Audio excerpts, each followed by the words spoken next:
Hello everyone, today I'm going to be running through a framework for profiling malicious actors in a SOC environment. I created this framework as part of my dissertation project, so if you have any feedback or criticism, feel free to send it my way. First we're going to identify a problem in most security operation environments. As this timer ticks on, we're going to see more and more red dots pop up against our 4 honeypots set up in Dublin. That's our green star. These events are accumulating from around the world and identify attacks against our deployed honeypots. That being the case, however, without a means to profile them, the attacks seem flat and non-significant. Now we're speeding up, we'll see a myriad of events against these honeypots. From 5:30 in the afternoon to 9:30, 4 hours, there were over 300 events from over 10 countries against them.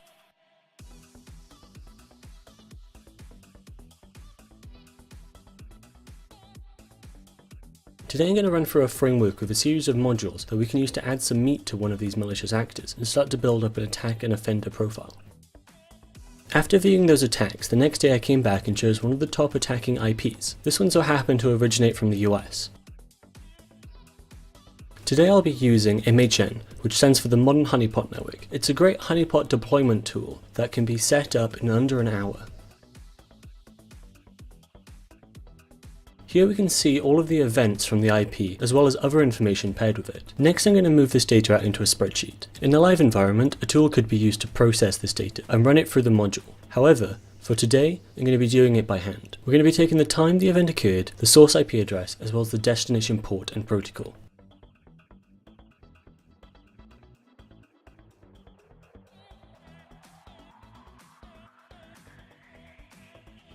This shows an example of the spreadsheet after I'd cleaned it up and once it's been paired with other information on the honeypot that shows the type of attack. So first off, I know it might sound strange that our first module is called Module 2, however that's because Module 1 is all about making an information classification for an organization, so that's been left out of this video. Module 2 focuses on making a timeline of events for malicious actors. First off, we're going to begin to populate a pre-created spreadsheet with the data we added to the previous spreadsheet. If you want to see the maths used in this spreadsheet, you can find a link to both the spreadsheet and framework below.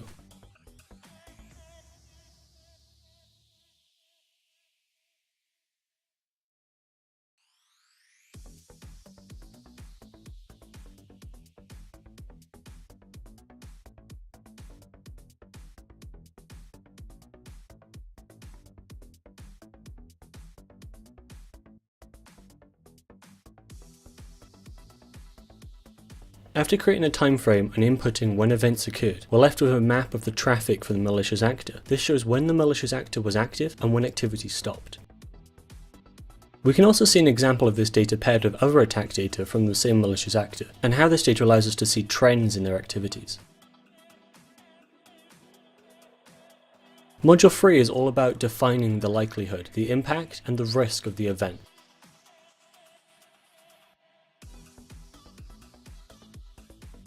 We're going to be looking at the peak from the previous output for the following modules. So first off, we're going to mark down what event specifically we want to use.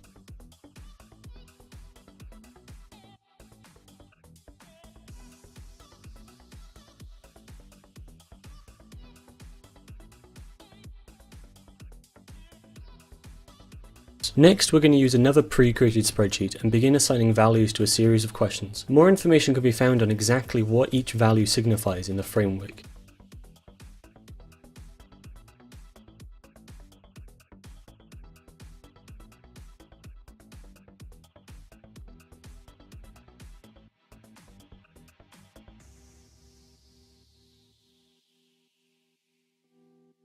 After we've inputted the data, we're left with a series of graphs that clearly show the likelihood, impact, and risk of the event.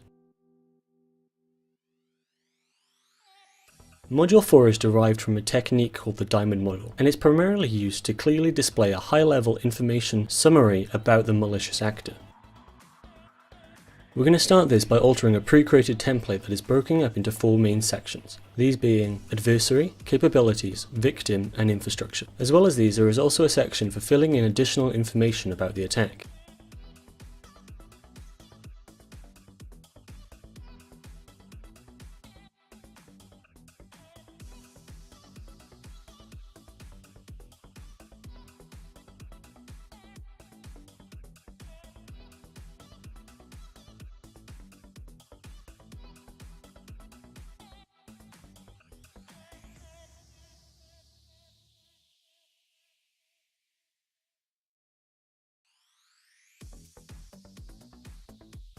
After we've inputted this data, we're left with a concise representation of the data from our attack in a readable form.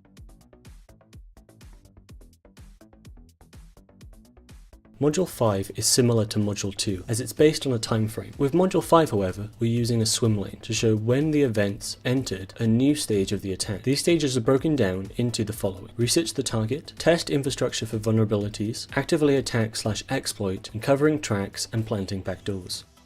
We're beginning by using this already existing swim lane example and adding the time frame we used in Module 2.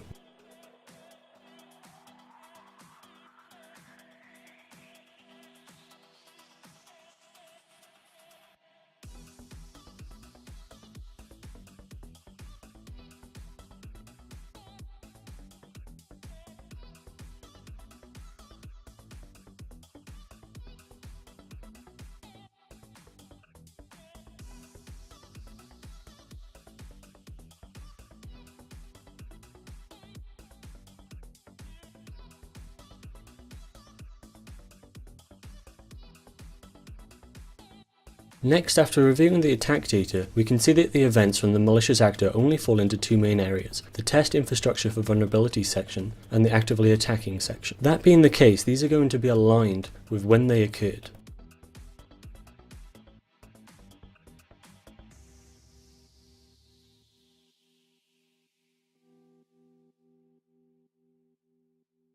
In review, we can see that the swim lane clearly shows the flow of attack between this hour period. Module 6 is a slightly longer to create module than previously. This module requires the filling in of a series of questions relating to the malicious actor in the goal of creating a profile of the actor.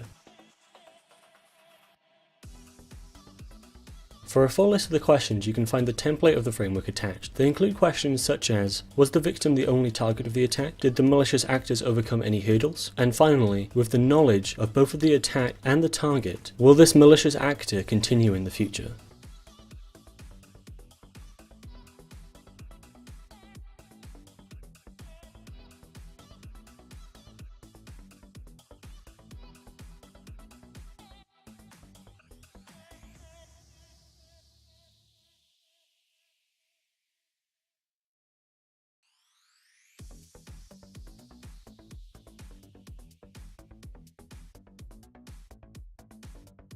Finally, Module 7. It's a smaller module than previously, and it's designed for creating a universal naming convention for the malicious actors profiled using this framework.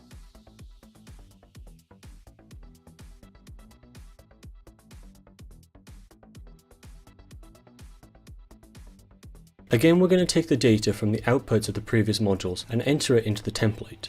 It's also worth noting here that the risk level has been taken from output of Module 3.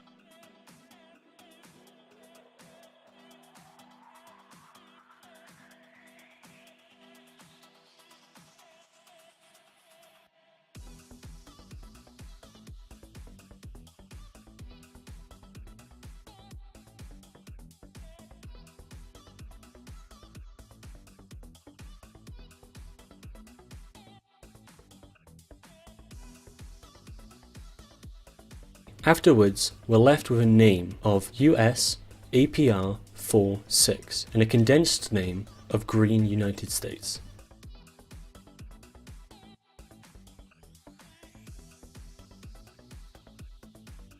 To conclude, we've gone through the process of creating an attack and offender profile using a framework designed for security operations. I hope this has provided some insight into this type of profiling, and again, any feedback or criticism is welcome.